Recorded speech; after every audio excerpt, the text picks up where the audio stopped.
Saka's out, but is it Son or Palmer coming into my team for Game Week 9? Welcome to the Gianni Batici YouTube show. Hope you guys are well and you're looking forward to Game Week 9 and that Game Week 8 wasn't too bad for you. Though, look, I know a lot of you, myself included, are on a red arrow unless Sells saves my Game Week on Monday night. But we're not going to hang around on Game Week 8. We're going to look forward to Game Week 9, which did, of course, see Saka miss out. Now, Saka, you'd expect, will be fit for Game Week 9.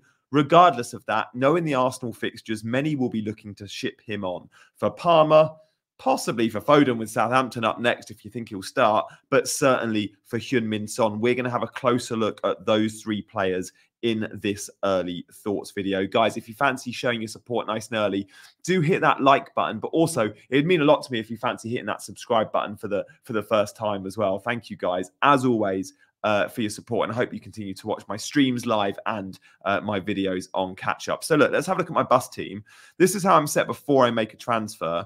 The bench looks all right. Like when we look at the bench, I've got Mykolenko there. I don't really want to bench him. The big decision for me will come down to, do I bench Trent? Do I bench Gabriel? Or do I bench Mykolenko? Not so sure yet. Arsenal-Liverpool is a game that could go either direction. You could back the home team in Arsenal to keep a clean sheet, but the way Liverpool are attacking, you expect Liverpool to score. And Trent is always dangerous with his set-piece appeal and all of that stuff. So I'm really reluctant to bench Trent. I think it will come down to Gabriel versus Mykolenko, in all honesty. And then the midfield picks itself. I've left Saka in this 11 because I am making a transfer this week. I'm absolutely selling Saka this week. That's a fact. And it would be silly to bench him and then have to move that around. So Saka's definitely going, but the rest of the 11 feels settled other than that first bench spot. Haaland will be my captain versus Southampton at home. I really like that fixture, and I'm glad I'm on the City triple up. Surely Rico Lewis finally gets a clean sheet. Surely Foden finally starts and bangs. Let's see. When Foden came on, he looked sharp. And of course, he took the set piece that got the assist, got the set piece corner, from the assist of the John Stones header. Can't get my words out. These videos are unedited. So yeah, look, let's have a closer look at Heung-min Son versus Cole Palmer, and maybe it's both, but a slight difference with regards to timing and jumping on one and off another.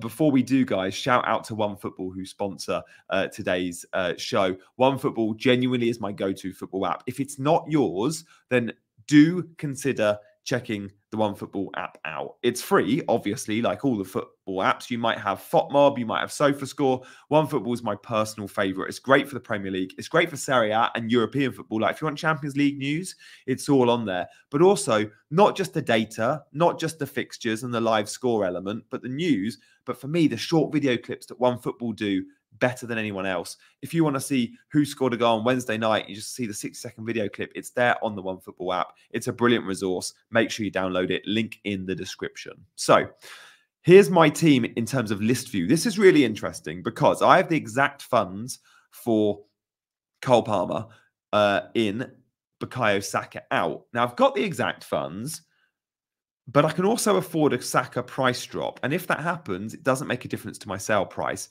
So if you want to see what your sale price for a player is, go on the transfers tab. Instead of pitch view, click list view. We can see here I've got 0.8 in the bank, exact funds to go Saka to Palmer. And then you scroll down and you can see selling price is column 2 there. Purchase price is column 3 and cost price is column 1. So cost price of Saka at the moment, as I record this, 10.1 million. The selling price for him is 10 million and the purchase price was 10 million. If he drops to 10, I still get 10 million on the sale price, right? You have to make 0.2. The player has to go up 0.2 to make 0.1 on your sale price, if that makes sense. You only make 50% of your profit. So I can wait. The long and short of this is I don't have to react early. I've got exact funds, but I can wait and take a Saka price drop. As long as, of course, Palmer isn't going to go up, I can wait. But let's talk about Son. The plan was always Palmer. And now I look at Son and go, you've super impressed me. Now I've owned Son, and I don't want this to sound knee-jerky, right? I owned Son game week 1, I owned Son game week 2, and game week 3. In game week 2, he got me a big haul. In game week 1, he looked bright against Leicester. That was a game I was at and watched him live, but he was very wide.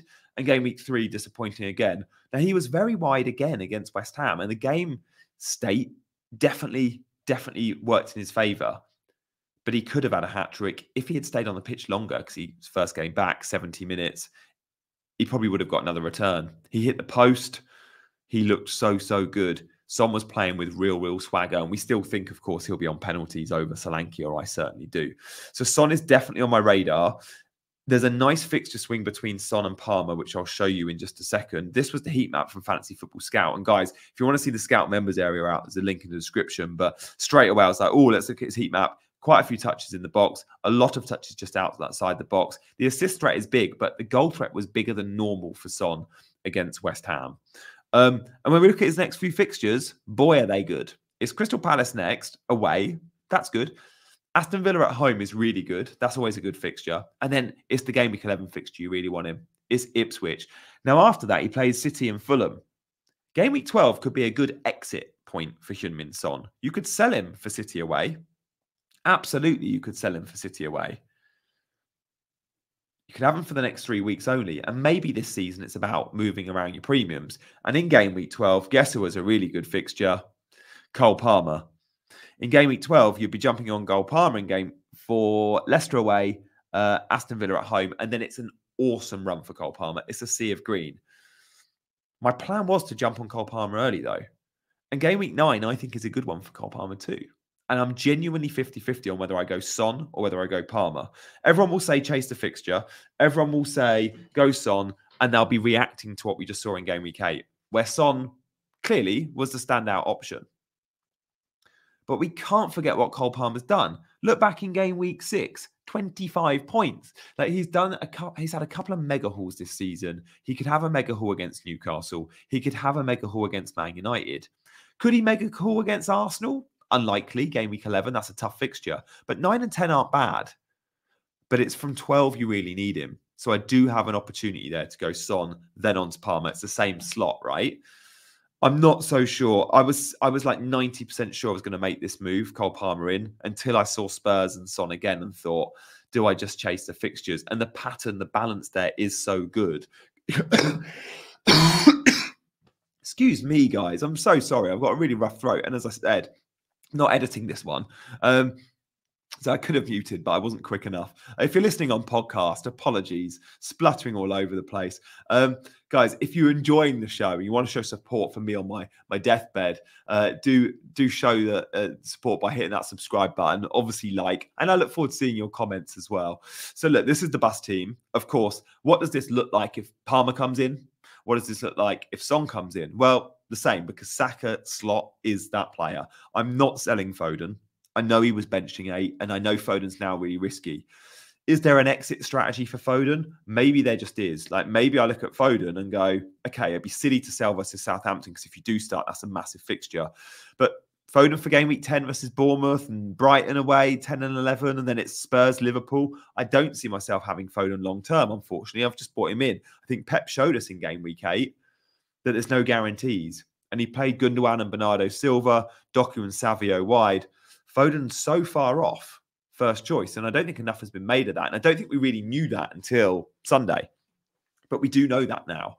And Foden is therefore a risky long-term pick because of his price point. Like Foden's 6 million, you just gamble and go, if he starts and I get points, great, or I get some bench points. But the money you're paying for Foden, 9.2, you can't hold him long-term, I don't think, especially when De Bruyne is back. Now, my exit strategy for Foden could even be De Bruyne, by the way, who has already said he's not going to go and play for Belgium. He's not going to go and play for Belgium in November. There is another international break in November, and then we're done for international breaks for the season. So that's an opportunity there. But Foden for 9 absolutely stays in the team. The big decision I've got is, do I go Palmer? Do I go Son? 50-50 at the moment. I'll tell you later in the week. And then it's, who do I bench? It's between Gabriel and Mykolenko. Trent has to start for me, but there is a world in which Gabriel gets benched, even though Arsenal defence are clearly elite. I just fancy that Liverpool attack. And Mykolenko with the good fixture off the back of a clean sheet. I've already had 7 points on the bench from Mykolenko in Game Week 8. I don't want another 7-pointer on the bench in Game Week 9, do I? So they're the two big decisions I've got this week. Let me know in the comments what decision you think I should go with. Let me know what moves you're making and if you think I'm missing anything obvious. But that's where I'm at. guys, as always, thank you for watching. On your way out, do hit that like button. Do show your support by hitting the subscribe button and downloading One Football if you fancy. And I will see you for another show very, very soon. Thanks, team. Bye-bye.